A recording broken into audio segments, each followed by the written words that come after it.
Abbad bin Bisrin radhiyallahu anhu.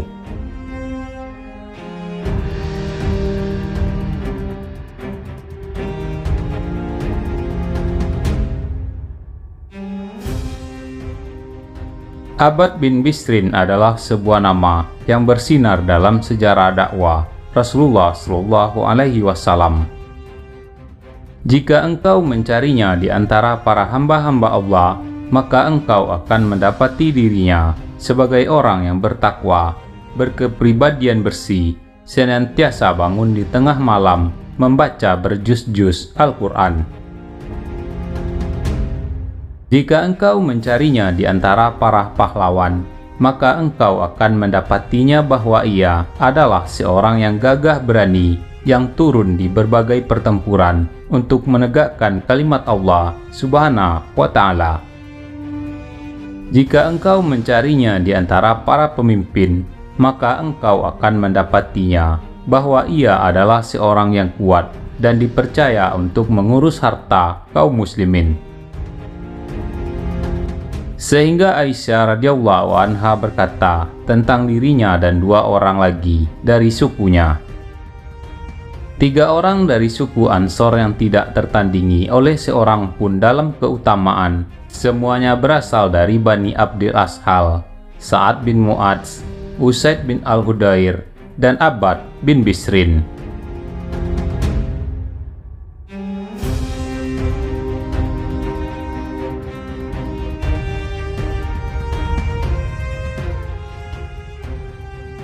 Abbad bin Bisrin saat muncul di penjuru Yathrib, sinar petunjuk Rasulullah kala itu.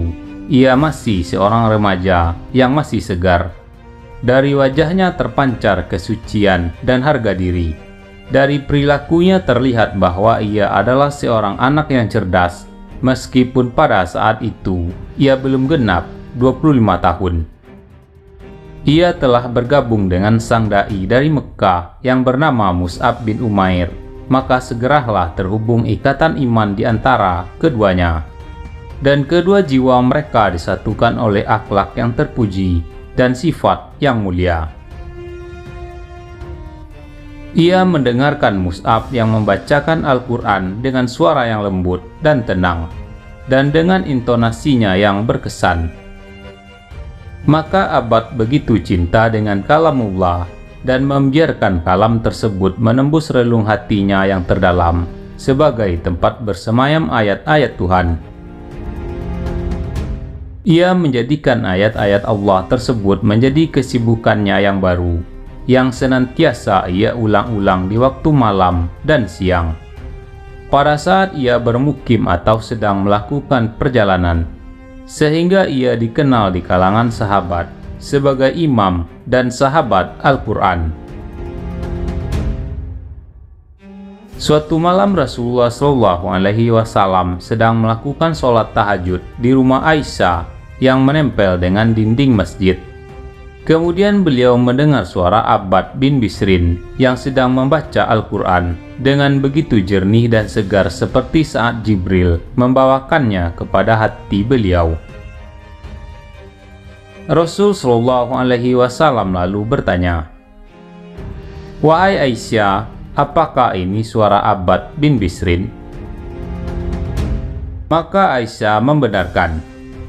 Maka Rasul Shallallahu Alaihi Wasallam berdoa, "Ya Allah, ampunilah dirinya."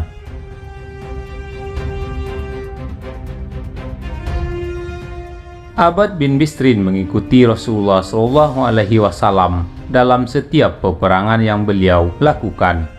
Dalam setiap perang, ia memiliki kisah yang pantas bagi seorang pemegang Al-Quran.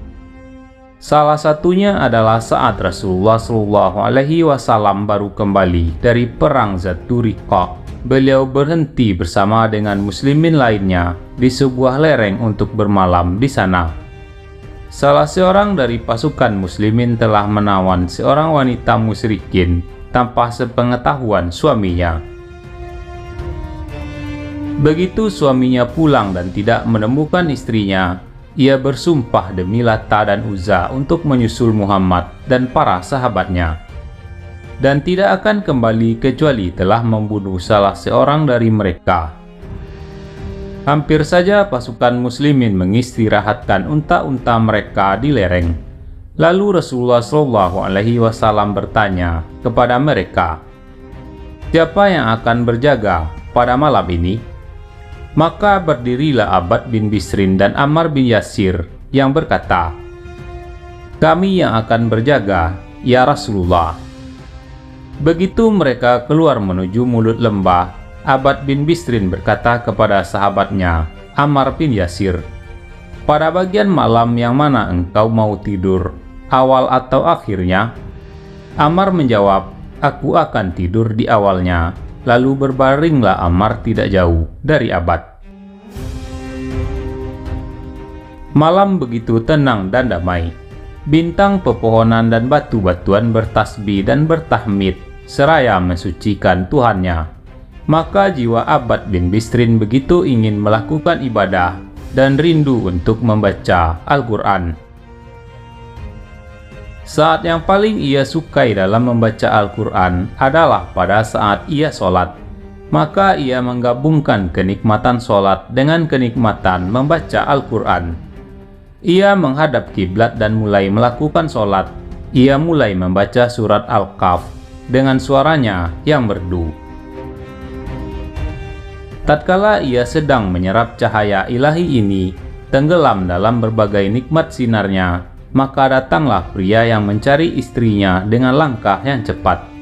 Begitu ia melihat Abbad dari kejauhan yang berdiri di mulut lereng, ia mengetahui bahwa Nabi SAW dan para sahabatnya berada di dalam lereng tersebut dan bahwa orang yang berdiri adalah penjaga mereka. Lalu ia menyiapkan busur panahnya, kemudian mengambil sebuah anak panah dari tempatnya. Kemudian melepaskannya ke arah Abbad, lalu melukainya. Abbad lalu mencabut anak panah itu dari tubuhnya, lalu meneruskan bacaan dan larut dalam sholat. Kemudian orang tadi melepaskan anak panah yang kedua dan mengenai tubuhnya. Lalu Abbad mencabutnya lagi seperti yang ia lakukan sebelumnya. Kemudian pria tadi memanahnya untuk kali yang ketiga. Abbad pun mencabutnya lagi seperti dua anak panah sebelumnya. Kemudian ia bergeser sehingga mendekat ke arah sahabatnya, lalu membangunkannya sambil berkata, "Bangunlah, luka-luka ini telah membuatku payah." Begitu pria tadi melihat mereka berdua, ia langsung lari menyelamatkan diri. Maka disinilah Ammar melihat tubuh Abbad yang berlumuran darah yang mengalir dari 3 luka.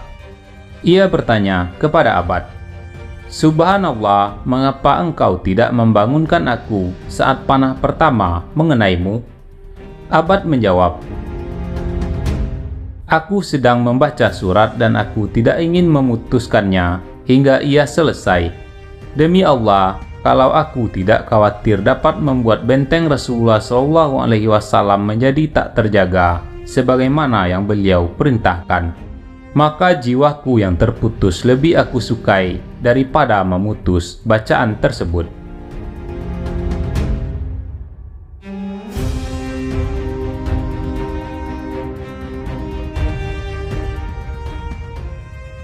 Saat peperangan melawan kaum murtadin terjadi pada masa pemerintahan Abu Bakar radhiyallahu anhu, Khalifah Abu Bakar menyiapkan sebuah pasukan yang berjumlah amat banyak untuk menumpas perlawanan yang dipimpin oleh Musailamah Al-Kadzab dan para orang-orang murtad yang menjadi pendukungnya, serta untuk mengembalikan mereka lagi kepada pangkuan Islam. Abbad bin Bisrin termasuk salah seorang prajurit yang berangkat dalam misi ini. Abbad melihat di tengah peperangan di mana kaum muslimin belum dapat membukukan kemenangan. Adanya kaum Ansor yang mengandalkan kaum Muhajirin, dan kaum Muhajirin juga mengandalkan kaum Ansor, yang membuat hati Abbad menjadi penuh kejengkelan. Maka Abbad merasa yakin bahwa kaum muslimin tidak akan berhasil dalam perang ini kecuali bila setiap kelompok berpisah dari lainnya untuk mengemban tugas masing-masing, dan agar para mujahidin yang teguh dan sabar mengerti dengan sebenar-benarnya.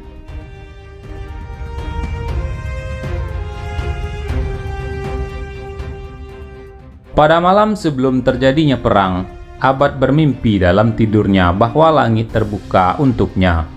Begitu ia masuk ke dalam langit, ia tertarik ke dalam dan pintu langit pun tertutup kembali.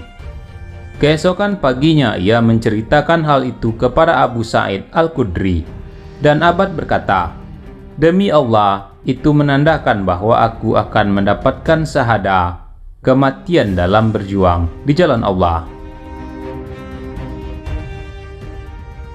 Begitu matahari sudah mulai meninggi dan perang pun telah dimulai, Abad bin Bisrin naik ke sebuah tempat yang tinggi dan berteriak, "Wahai kaum Ansor, berpencarlah kalian dari pasukan, patahkanlah sarung pedang kalian, dan janganlah kalian meninggalkan Islam yang datang dari arahmu."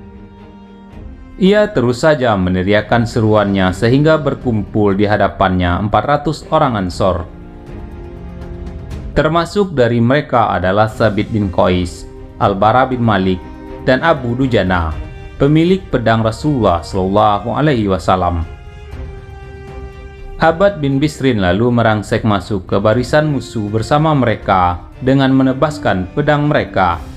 Begitu beraninya sehingga ia menghampiri kematian dengan dadanya, sehingga pertahanan Musailama Al-Kadzab dan para pendukungnya semakin melemah, yang membuat mereka berlindung ke hadikatul maut. Di bawah gerbang taman itulah Abad bin Bisrin jatuh terpuruk sebagai seorang syahid yang tewas berlumuran darah. Di tubuhnya banyak sekali bekas luka tebasan pedang, tusukan tombak, dan anak panah, sehingga pasukan muslimin tidak sanggup lagi untuk mengenalinya kecuali setelah mereka menemukan salah satu tanda di tubuhnya.